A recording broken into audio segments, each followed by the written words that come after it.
The chair recognizes the gentleman from California, Mr. Issa. Thank you, Mr. Chairman. Mr. Dunn, yeah, I know the list of names of people who, in many cases, thought they were taking one drug and died of fentanyl is long. One of the names that you probably have on your list is Matt Capolato in Riverside County, and his daughter, who thought she was taking a Xanax and died. She actually only took half of it as part of her study routine and died of fentanyl overdose. That has led to a murder charge in Riverside County, and our district attorney is prosecuting that. How it will end, we'll see, but it certainly is an example of the kind of response that I hope both the federal government and the state and local will start looking, that these people who traffic in that, leading to these tragic deaths, are more than just drug dealers, they're murderers. And I want to thank you for being here today. Sheriff, I'm going to primarily talk to you because the judge, I think rightfully so, gave us a good example of facilitating undocumented workers who have been released in this country getting around the country and all the humanitarian work they do. First of all, are those the people you run into? Congressman, it's not. We don't give the give-ups. I can't remember, speaking with our Border Patrol CBP agents, we don't get give-ups in Cochise County. What we get is the gotaways, the ones that are camouflaged 100% from booty to headgear, that fight and flight, do whatever it takes to get away from us. So out of 5 million people that have come here, we could be talking, the judge could be talking about 1 million who just want opportunity, maybe jobs.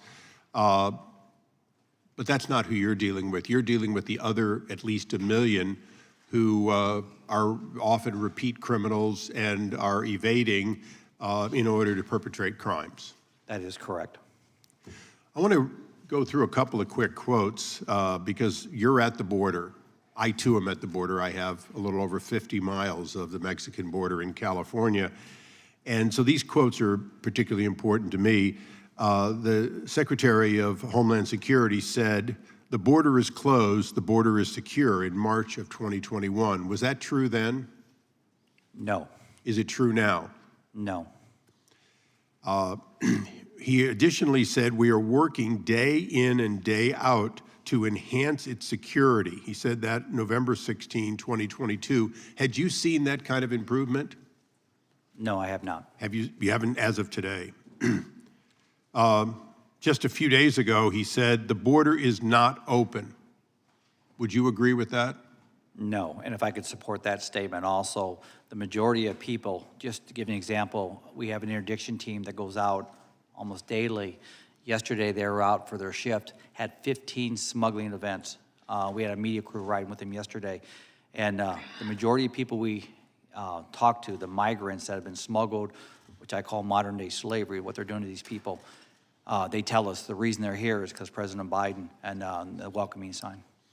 Now, the Vice President said just a few months ago, the border is secure.